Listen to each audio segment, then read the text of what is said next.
Aleluia. A paz do Senhor, queridos. Good evening. Vamos abrir as nossas Bíblias no Evangelho de Mateus, capítulo 25.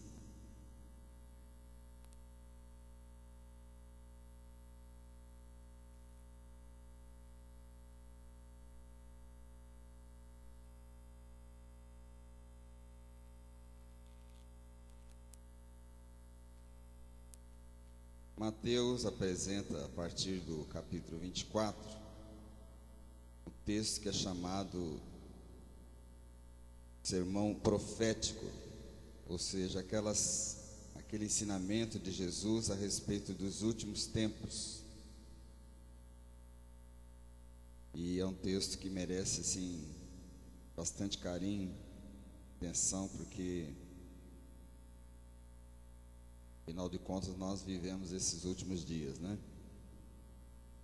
Mas nós vamos ficar aqui, depois dos acontecimentos que Jesus profetiza acerca do final dos tempos. Ele conta 3 parábolas, todas as 3 parábolas dizem respeito ao final dos tempos. E a partir do capítulo 25, verso 31, Jesus fala do julgamento, ou seja, quando Jesus já voltou e agora ele profere um julgamento sobre toda a humanidade. Então, ele diz assim: quando o Filho do Homem vier em sua glória e todos os santos anjos com ele, então se assentará no trono da sua glória. Todas as nações se reunirão diante dele, e ele apartará uns dos outros, como o pastor aparta dos bodes as ovelhas. Ele porá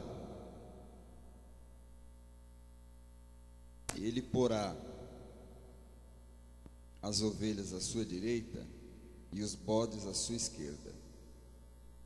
Então dirá o rei aos que estiverem à sua direita: Vinde, benditos de meu Pai, possuí por herança o reino que vos está preparado desde a fundação do mundo. Pois tive fome e me destes de comer, tive sede e me deste de beber, era forasteiro e me hospedastes, estava nu e me vestistes, estive enfermo e me visitastes, preso e fostes ver-me. Então perguntarão os justos: Senhor, quando te vimos com fome e te demos de comer, ou com sede e te demos de beber? E quando te vimos forasteiro e te hospedamos, ou nu e te vestimos? E quando te vimos enfermo ou preso e fomos ver-te? Ao que lhes responderá o rei: em verdade vos digo que quando fizeste a um destes meus pequeninos irmãos, a mim o fizestes. Então dirá também aos que estiverem à sua esquerda: apartai-vos de mim, malditos, para o fogo eterno preparado para o diabo e seus anjos.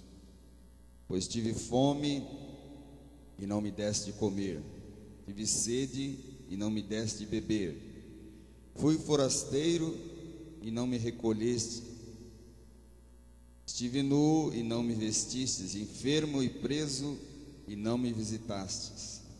Então eles também lhe responderão: Senhor, quando te vimos com fome ou com sede, ou estrangeiro, ou nu, ou enfermo, ou preso, e não te servimos? Então lhes responderá: em verdade vos digo que todas as vezes que o deixaste de fazer a um destes pequeninos, foi a mim que o deixastes de fazer. E irão estes para o castigo eterno, mas os justos para a vida eterna. Amém? Nosso Deus e Pai amado, em nome de Jesus, nós estamos nesse lugar de adoração, para louvar, engrandecer o Teu nome, e aqui buscamos a Tua face, para que o Senhor fale conosco, aos nossos corações, nos ensine a Tua palavra, pela mediação, pela intervenção, pela operação, pelo poder do Espírito Santo que em nós habita, nos ensinando os nossos corações aquilo que é o Teu querer e a Tua vontade. A Ti nós damos todo louvor, honra, glória, exaltação, bendizemos e adoramos, porque Tu és Criador de todas as coisas e és o nosso Deus em quem nós confiamos. Então abençoa as nossas vidas, abençoa cada irmão que aqui está presente, abençoa mesmo aqueles que vão ver pela internet os cultos, e que o Senhor visite a cada um e fale a cada um através do Teu Espírito Santo. Nós cremos em Ti e oramos no precioso nome do Senhor Jesus Cristo. Amém. Glória a Deus. Aleluia. Bom, queridos, o nosso tema tem sido o amor, né? Já há um tempo aí. E agora nós estamos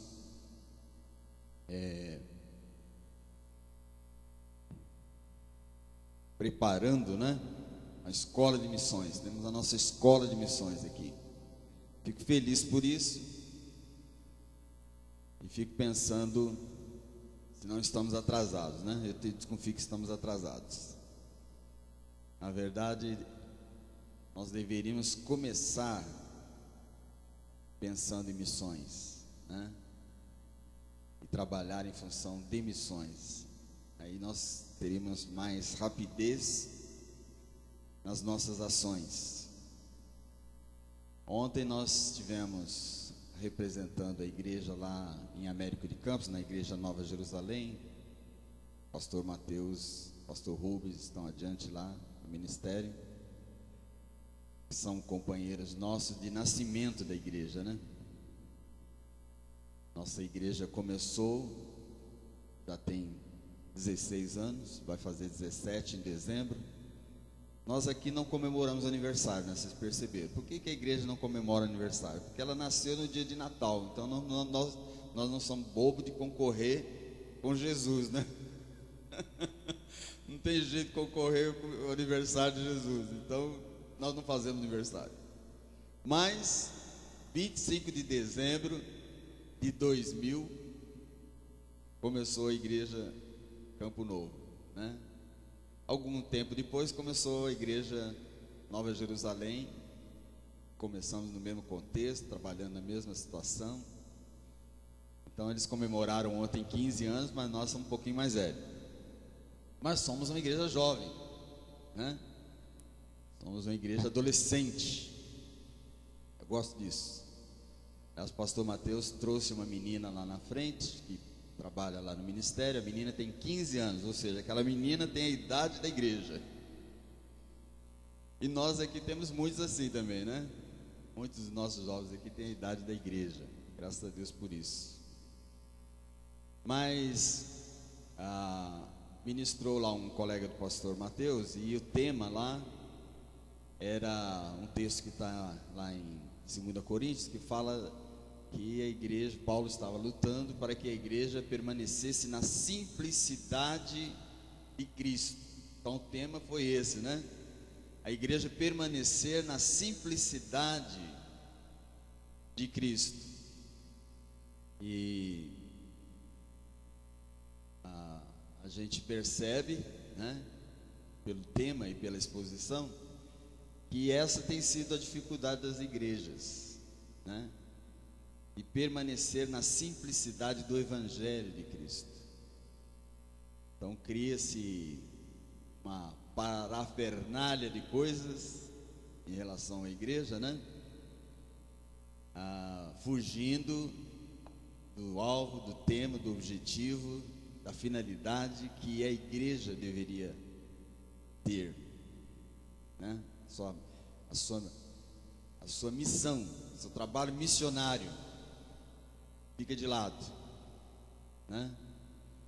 Então, pelas palavras do pastor, e a gente vê em geral, que essa tem sido a grande dificuldade das igrejas, né? De atinar com a simplicidade do Evangelho de Cristo, ou melhor dizendo, atinar com a missão do Evangelho de Cristo. E poderíamos perguntar lá para eles: o que significa a simplicidade do Evangelho para vocês? O que significa? Então, vai ser difícil para eles mostrarem, definirem para a gente o que significa essa simplicidade, né, do Evangelho de Cristo. A gente pode falar assim: mas é pregar o Evangelho. Mas o que é pregar o Evangelho? É falar de Jesus? É isso? É assim que se entende? E é assim que foi ensinado há muito tempo, né? Então a igreja tem dificuldade de entender isso. Até na sua enologia, nos cânticos, nos hinos, as palavras refletem bastante assim uma interpretação do Antigo Testamento, o altar, o sacerdote e o louvor, o levita, etc, etc, etc, né? Mas qual é o objetivo de Jesus?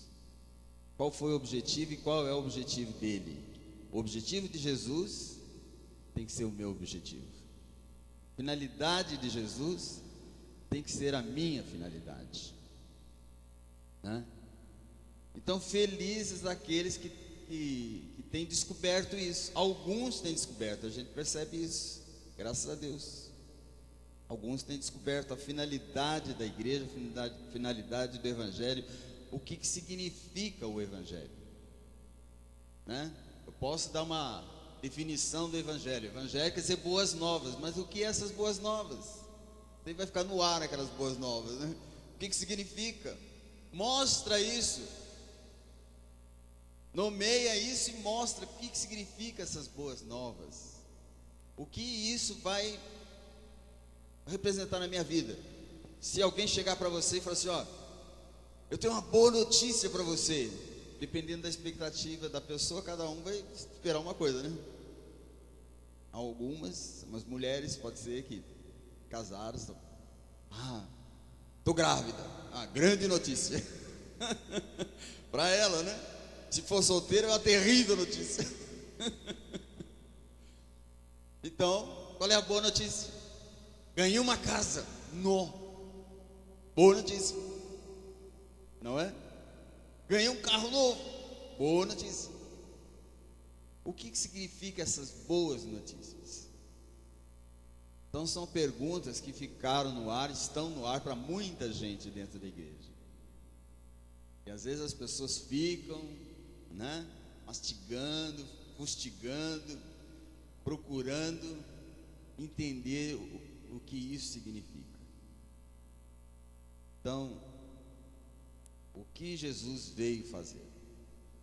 Então, João 3,16 diz: Deus amou o mundo de tal maneira que deu seu único Filho, para que todo aquele que nele crê não pereça, mas tenha a vida eterna.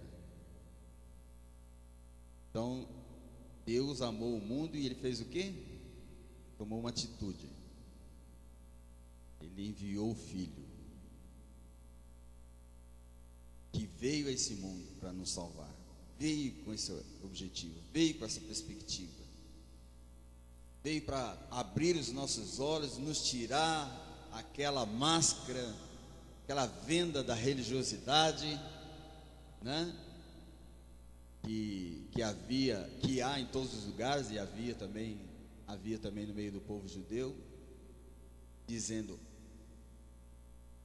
eu sou o caminho, a verdade e a vida, e ninguém vem ao Pai a não ser por mim. Conhecereis a verdade, e a verdade vos libertará. Quer dizer, isso significa o quê? Que ninguém sabia de nada.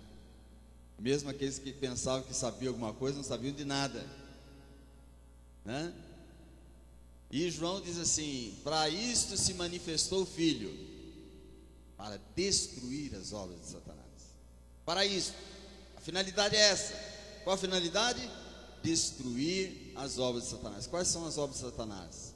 São as obras de destruição, de opressão do ser humano, da violência, né? Do estado em que o homem fica sem Deus. Esse é o objetivo. Esse é o objetivo. E quando Jesus chamou os seus discípulos, ele comissionou os seus discípulos para fazer o quê? Para fazer o que ele fazia. Ele disse: vocês vão fazer as mesmas obras que eu faço, e obras maiores farão. Então vão, ide é um imperativo, não é uma ordem, não é nem opcional, viu gente, é ordem. Vão e preguem esse evangelho, expulsem os demônios, tá certo? Curem os enfermos, libertem os cativos, ensinem a eles o que eu tenho ensinado para vocês. E se vocês guardaram a minha palavra, eles também vão guardar a de vocês. Eles vão ouvir e vão ficar com isso no coração também. Amém? Então, preste bem atenção, né? Porque Paulo, quando fala isso lá em Coríntios, ele fala assim: eu temo que Satanás vos engane, como enganou a Eva, né? E há de se lembrar aqui, que foi lembrado, que Eva estava num ambiente totalmente cheio de Deus, sim ou não? Eva estava num ambiente cheio de Deus, conversava com Deus. Adão e Eva estavam na presença de Deus, segundo a Bíblia, havia livre acesso, conversavam e passeavam com Deus, e, né? Não sei o que eles faziam lá, mas a Bíblia deixa claro que a presença de Deus ali era mais forte. Certamente a presença de Deus na vida de Adão e Eva foi mais forte do que na vida de qualquer um de nós aqui, ou de qualquer outro ser humano. Mas não foi o suficiente. Não foi. Por quê? Porque Eva se deixou enganar.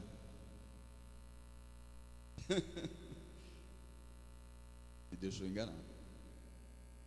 Então, quem somos nós, né, Marco? Pobres mortais aqui, tão pequenininho como somos. Quem somos nós? Não é? Para não ser enganado. Então nós precisamos de uma redobrada atenção. Precisamos questionar aquilo que nós fazemos com carinho, procurar o sentido, procurar o objetivo, entender bem a nossa vida, a finalidade da nossa vida, né? O que Deus espera de nós, tá certo? Hoje cedo nós começamos a escola de missões, né? Entendendo que toda missão, ela exige preparo. Nenhum general, né, pega um recruta, um soldado, sem prepará-lo para a guerra, e fala para ele: pega aqui essa peixeira, sobe aquele morro, tem uma metralhadora lá, mas você é esperto, é valente, você vai conseguir chegar lá e vai destruir aquela metralhadora, e você vai acabar com aquilo lá, né? Nenhum general faria isso, porque não ia ficar um soldado para ele mandar, né? Iam morrer todos. E também a missão, ela precisa ser entendida, né, na necessidade daquele a quem você vai buscar. Vou contar uma historinha aqui mais antiga, missionária que existe, que é da formiguinha, né? E se você visse uma formiguinha andando assim para o perigo, você está vendo que a formiguinha está caminhando para a desgraça, caminhando para a morte. e você ama aquela formiguinha, você fala assim: eu não quero que essa formiguinha morra desse jeito, eu quero salvar essa formiguinha. Então você vem e põe um gravetinho na frente dela assim, para segurá-la. Mas o que acontece? Ela sobe o gravetinho e passa, né? Não tem nada que impeça aquela formiga de ir para o caminho da destruição. Só tem uma coisa que pode resolver: é se uma outra formiga que sabe do problema chegar e falar na língua das formigas: ó, esse caminho que você está indo é um caminho de morte, vai por aqui, que esse caminho aqui é o da vida, escolhe a vida. A única chance que a formiga tem. Então por isso que Deus deixou o seu habitat, deixou a sua glória, certo? Ele arrumou um corpo para ficar parecido com a gente, nasceu igual a gente nasce, cresceu igual a gente cresce, né? Tinha primo, prima, tinha tudo igual a gente tem, né? Passou por todas as experiências que nós passamos. Por quê? Porque ele é a única forma que ele seria reconhecido pelo homem, né? Falava hebraico, aramaico, não sei o que mais ele falava. Caminhou aqui na terra como todos nós e mostrou que apesar daquele corpo, apesar daquela aparência, daquela fisionomia, ele não era daqui. Ele dizia assim: eu não sou desse mundo, e eu vim aqui porque amo você. Eu vim aqui para te salvar. Eu vim aqui para livrar você do predador, que é o diabo, e levar você para a vida eterna. E trouxe a nós o ensino, né, que a gente conhece e a gente nomeia como o Evangelho, as boas novas de salvação. Eu tenho um Deus que me ama, que está comigo, que mora comigo, que habita comigo, que fala comigo, que anda comigo. Amém? E esse Deus nos comissionou para esta obra, que é uma obra de amor. A Bíblia diz: Deus amou. Nós já falamos sobre esse tema, está lá gravado. Deus amou. Então a obra é essa. Então quando nós começamos essa discussão, nós lembramos daquele texto em que Jesus pergunta para Pedro: Pedro, tu me amas? Tentando ali restaurar a vida de Pedro, né? Para que ele pudesse cumprir o seu objetivo. Então quando Pedro dizia: sim, Senhor, eu te amo, então Jesus falava para ele: o que significa amar? O que significa amar? Você vai pastorear o meu rebanho. Ou seja, você vai atender as necessidades daqueles a quem Deus ama, aquele que Deus quer buscar, aqueles que Deus quer salvar. É isso que você vai fazer. Tá certo? O amor, tanto o amor quanto o ódio, não é um mero sentimento. Não é um mero sentimento. Não adianta você falar para essa moça assim: eu te amo, e largar ela na pior. Isso não é amor. Agora você não precisa falar nada para ela, mas cuidar dela, ela vai entender que isso significa amor. O ódio é a mesma coisa. Você não precisa falar que odeia ele, só deixar ele se ferrar que você está odiando. Então não é um sentimento, mas é algo que se faz, é uma atitude, são coisas, são práticas que demonstram que é o amor e o ódio. Então João, nesse texto que nós lemos aqui, que o Guilherme leu para vocês, ele diz assim: se você odiar o seu irmão, você fala: mas eu não odeio meu irmão, não, praça, meu aqui, ó, chegado. Eu não odeio meu irmão, mas ele que se vira para lá, eu não estou aqui para cuidar de ninguém, não. Estou cuidando só de mim. Então você vai ver que simplesmente a palavra não quer dizer nada. Sim ou não? Então João disse: você odeia o seu irmão. Quando ele está falando você odeia o seu irmão, você tá vendo assim, ó, aquele irmão ali está numa situação difícil, eu poderia ajudá-lo, eu não vou ajudar. Isso é ódio. Quando você diz eu amo aquele irmão, mas se você não fizer nada também, você não ama coisa nenhuma. Mas se você fizer algo por aquele irmão, aí você demonstrou que ama esse irmão. Entendeu, Tiago? Então João fala assim: se você diz que odeia o seu irmão, a quem você vê? O que falar de Deus, o Pai, que você não vê?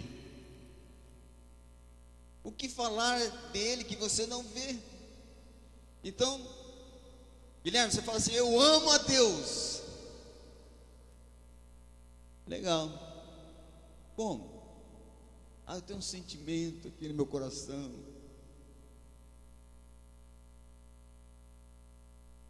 É isso? Não. Como que eu sei que não é isso? Pela palavra que nós acabamos de ler aqui. Nós acabamos de ler aqui a palavra. Quando o rei, que é Jesus, disse assim, ó, no tempo do juízo, o rei, que é ele mesmo, Jesus, ele vai apartar os bodes das ovelhas.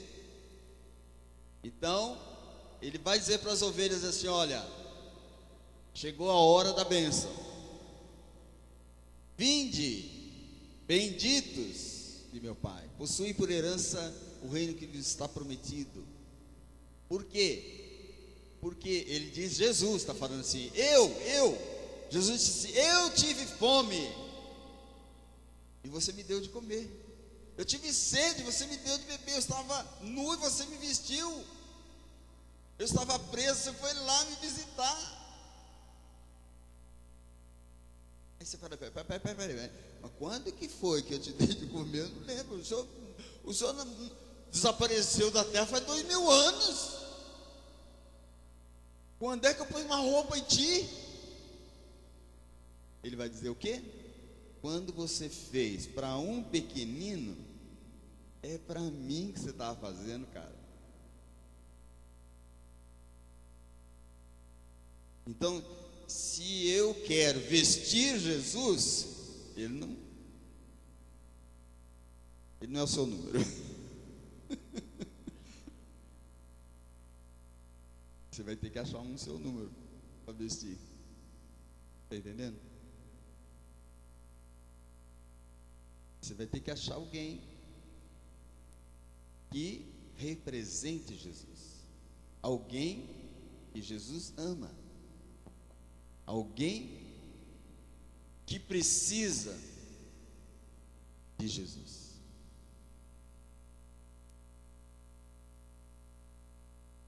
É ou não é?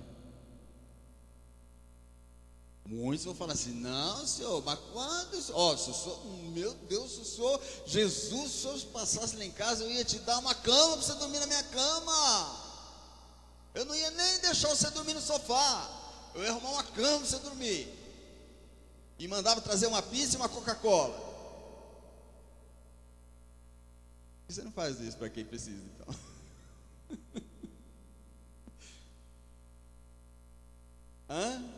Por que você não faz? Porque note o que diz a palavra. Note o que diz o texto. A gente pensa assim, mas por Jesus eu faço qualquer coisa. Já ouviram isso aí? Alguns, né? Nem todos, né?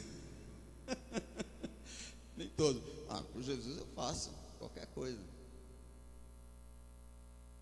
Mas e os milhões de crianças que estão morrendo lá na África, por exemplo? O que você está disposto a fazer por eles? Nós estamos tanto no clima da África que a Rede Globo hoje passou à tarde um filme mostrando a África. que é para a gente não esquecer. O que você vai fazer?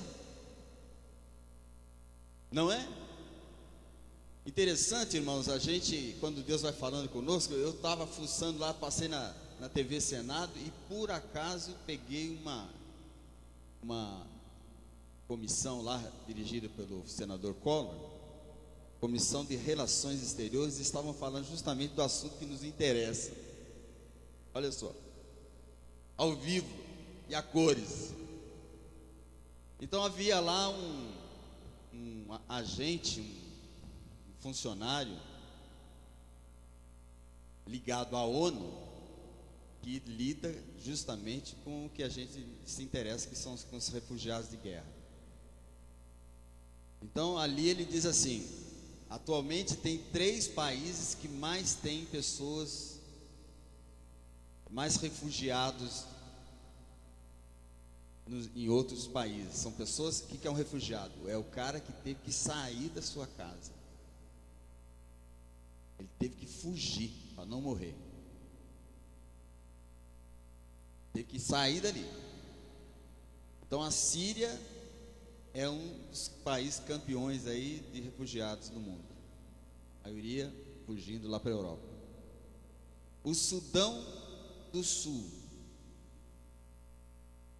ele disse: a ONU fez no país vizinho ao Sudão do Sul, que é o país onde está esse projeto das crianças do Atoto, que por sinal participaram do programa da Fátima Bernardes segunda-feira. Olha só como as coisas. A ONU construiu um acampamento para mais de 1 milhão de sudaneses em Uganda. Então esse funcionário ligado à ONU, que atende aos refugiados, ele estava mostrando a nossa situação de brasileiro diante do mundo. Ele estava dizendo o seguinte: olha, Uganda é um país pobre, e eu estava olhando, né? Hoje você anda pelo mundo inteiro com o Google, né? Tem um satélite lá que você passa nas ruas, visita todo mundo. Então entra no Google lá para você ver Uganda. Kampala, capital de Uganda. Eu não vi prédio lá, gente. Uma capital que não tem sequer um prédio alto, edifício. Tem prédiozinho, pequenininho, baixinho. Para você entender a economia de Uganda. Uganda tem 36 milhões de habitantes e recebeu no seu território mais de 1 milhão de refugiados sudaneses.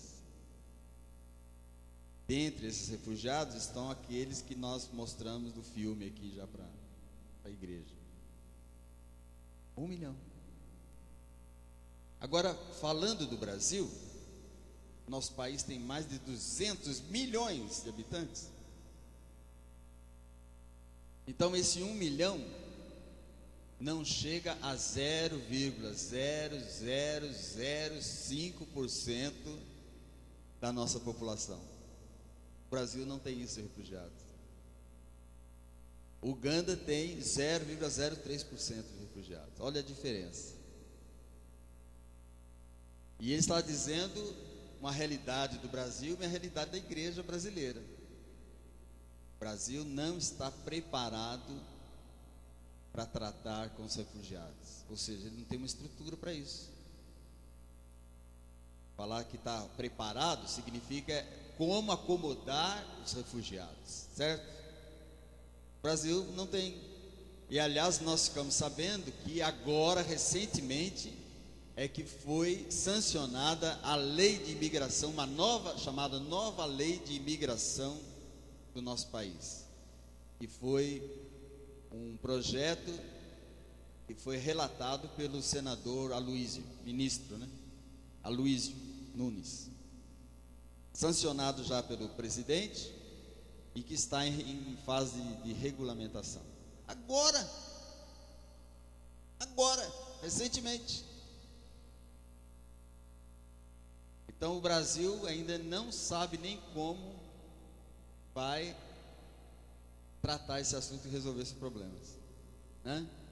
Eu fiquei contente porque a nova lei já atende, no nosso caso, aos menores de 18 anos, ou seja, as crianças refugiadas e abandonadas. Já é recebida legalmente no nosso país sem problema nenhum. Os maiores têm lá diversas leis, lá, diversas complicações, mas criança não. Não é interessante isso?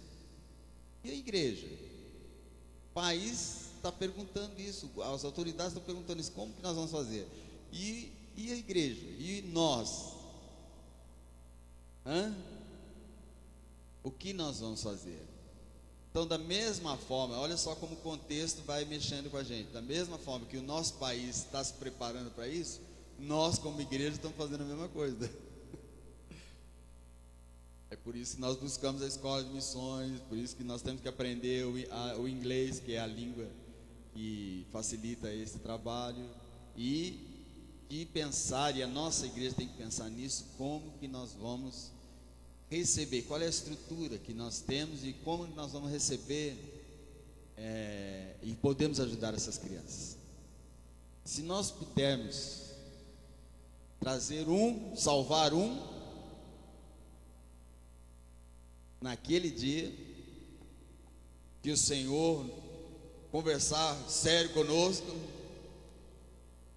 nós vamos poder dizer: Senhor, salvamos esse aqui, ó. Amém? Mas eu creio que nós vamos salvar mais de um, em nome de Jesus. Amém? Agora você, amado, você precisa compreender isso, você precisa vestir essa camisa, né? Você precisa pôr os seus dons e talentos em ação aí, para nós podermos realizar essas coisas, né? Nós, como pastores e liderança da igreja, nós estamos dando todos os passos necessários para isso. Para isso nós convocamos a assembleia dos fundadores da associação, porque tem um grupo fundador que tem um nome lá no cartório, que são responsáveis por isso, para que nós façamos alteração no nosso estatuto que venha atender a criança e adolescente. É isso. O objetivo é esse. E que o nosso prédio possa servir de um lugar de refúgio. Amém? Possa socorrer essas pessoas. Dá medo? Pouco, né? Mas é isso que nós cantamos, e os jovens cantaram aqui, nós vamos cantar de novo. O perfeito amor lança fora todo medo. Amém? Perfeito amor lança fora todo medo. Qualquer coisa que você quiser fazer inclui perigo, risco, responsabilidade. Mas só não tem perigo se você não fizer nada. Se você não quiser correr risco, não faça nada. O risco é o castigo eterno. E Jesus fala lá em Mateus 25. Mas aqui você pode ficar sossegado que não corre risco. Agora, nós que fazemos a obra de Deus, não podemos ter medo de correr riscos. Risco maior corre a criança que está lá, órfão, sem comida, doente, sem socorro. Essa está correndo risco. Você não. Amém? E assim como Deus tem mostrado essas coisas para nós estamos ministrando a igreja nessa direção, para que a igreja possa amadurecer. A igreja pode até dizer: pastor, olha, estamos fora, estamos nessa não. Nós vamos ficar sozinhos, mas vamos fazer. Então esse é o nosso objetivo. Tá certo? De ser uma igreja que saiba o que significa andar na simplicidade do Evangelho. Simplicidade é isso. Simplicidade é isso. Qualquer outra coisa, não entendo como simplicidade, não. Pode significar falta de dinheiro. Ah, simplicidade é cantar com violãozinho só, é porque você não tem dinheiro para comprar mais, comprar esse equipamento. Mas isso é simplicidade? O que toca com violãozinho, até que bate a palminha lá, mesma coisa, muda nada. É ou não é? Não muda.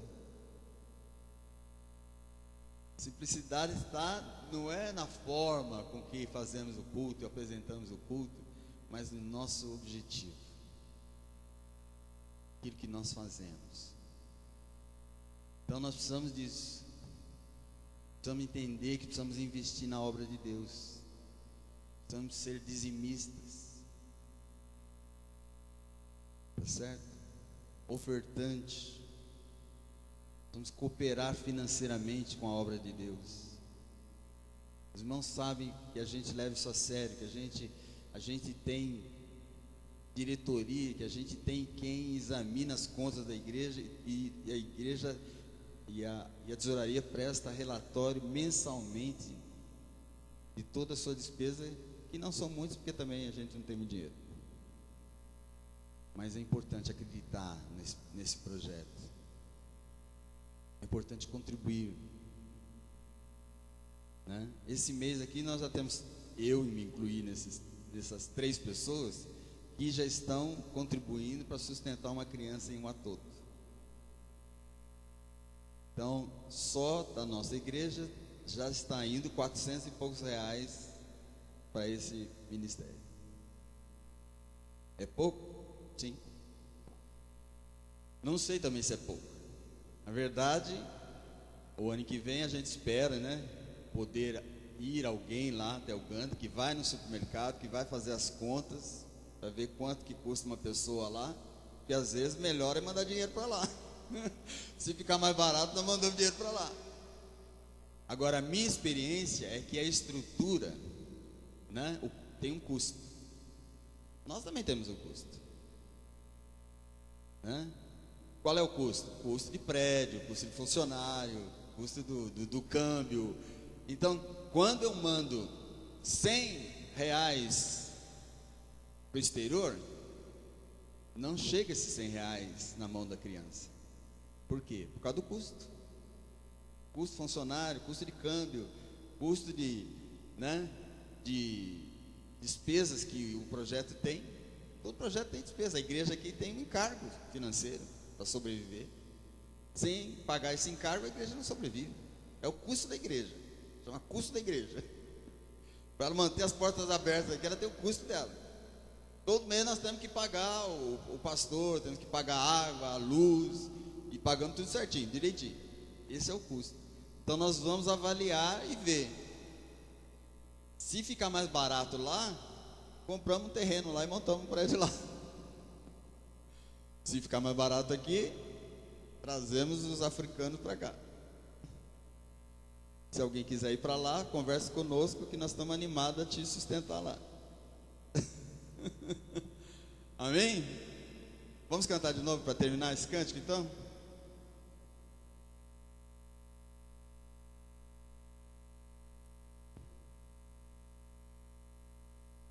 Deus é amor.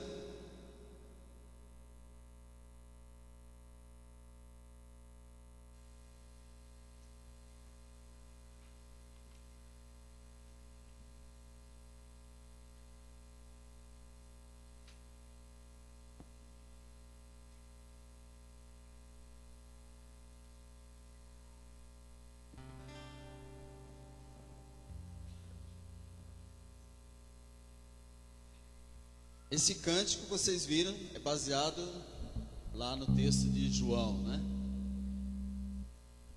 Essa palavra aí, ela é muito estudada na Bíblia, porque o verbo ser, que é aquele é ali, ó, Deus é, verbo ser, ele é o verbo que define as coisas, uma palavra que define. Então, a teologia diz assim, ó, não podemos definir Deus, mas a Bíblia define.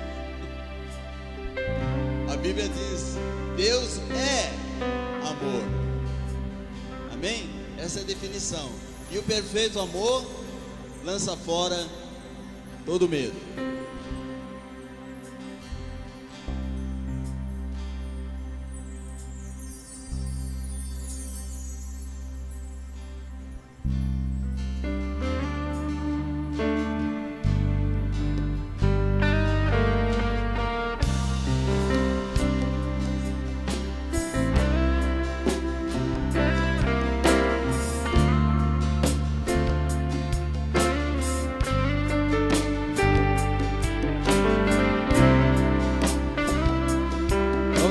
assim?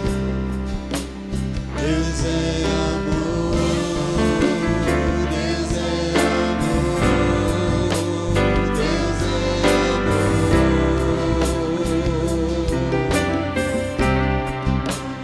Deus é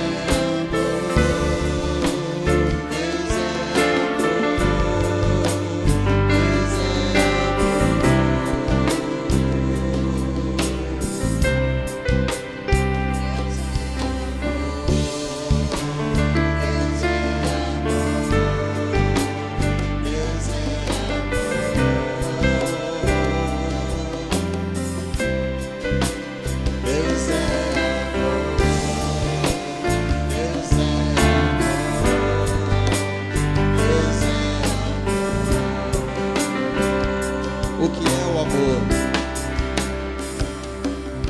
O amor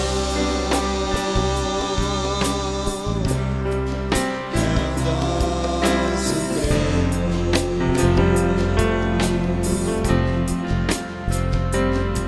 O amor é o dom supremo.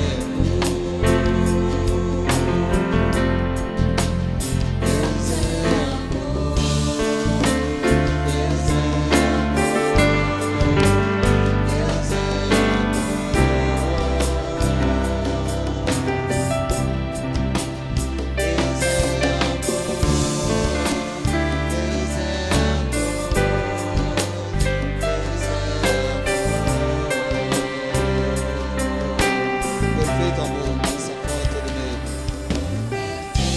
Perfeito amor, lança fora todo medo. Perfeito amor, lança fora todo medo.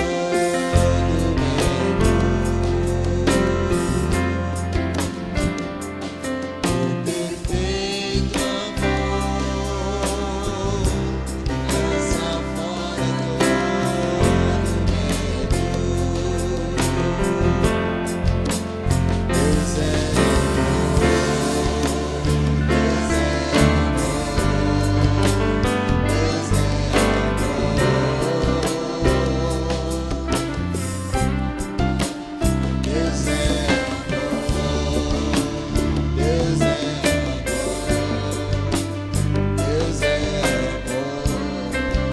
O apóstolo Paulo, lá em 1 Coríntios 13, disse: ainda que eu falasse a língua dos homens e dos anjos,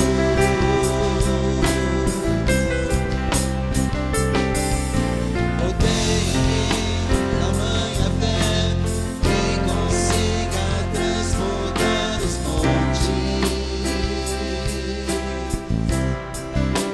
se eu não tiver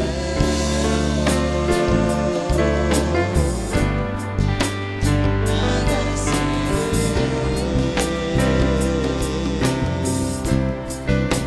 se eu não tiver amor, nada serei.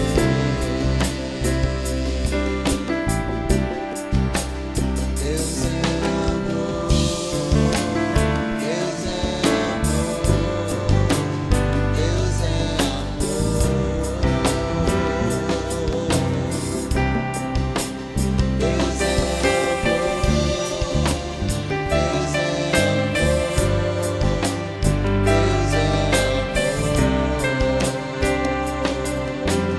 amém?